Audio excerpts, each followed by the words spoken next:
灵魂迷路了吗？大家好，我是梓潼，欢迎来到灵魂通气中。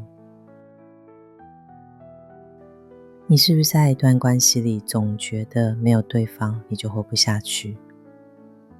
你百般讨好，压抑自己，只为了换来一点他的回应。你主动传讯，默默忍耐，害怕吵架，害怕被讨厌。结果最后感情还是走向一样的结局。他冷淡了，他走了，而你又一次崩塌在原地。你开始怀疑，是不是你不够好？是不是你太黏人、太敏感、太爱对方？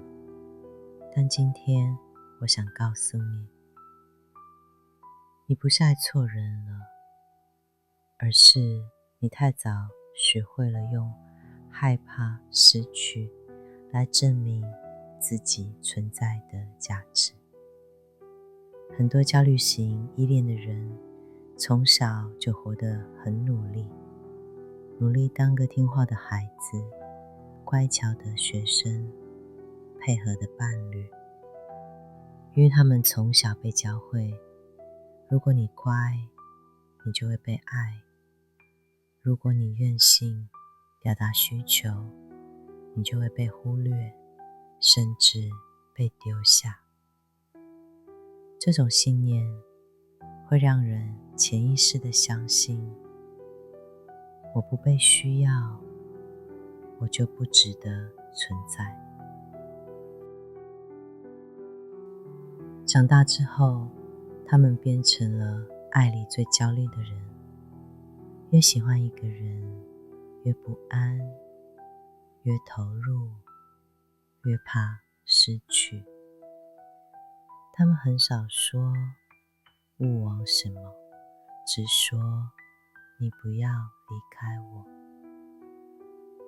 他们一再道歉，一再挽留，甚至前生尊严来讨好。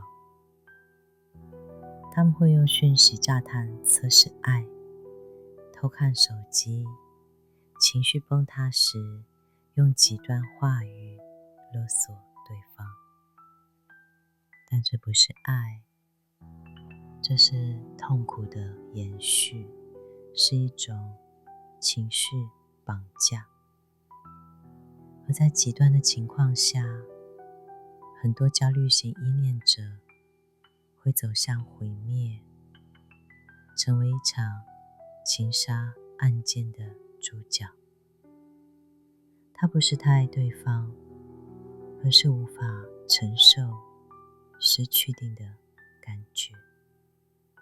他说，我没有他活不下去，但他从来没有学会如何好好和自己活下去。如果你也曾这样痛苦过，我想抱抱你。你不是太黏人，太情绪化，你只是太久没有被好好接住了。你不需要牺牲自己，才能换来一点点被爱。你存在，就值得被好好爱。黑上眼睛，让我陪你静静说一句，我不是没人爱，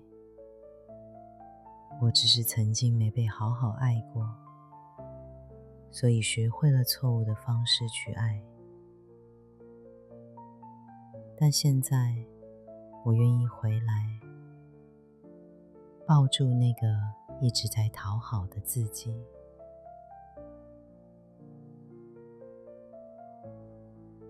这一集希望让你知道，真正的爱不会让你失去自己。如果你愿意，我会一直陪你，把灵魂找回来。真正的爱不会让你失去自己。如果你正在努力学会回到自己身上，我想告诉你，你做的已经很好了。你正在从讨好走上爱自己，从依附走向自由。我会一直在这里陪你慢慢走回来。我是梓潼，我们下次见。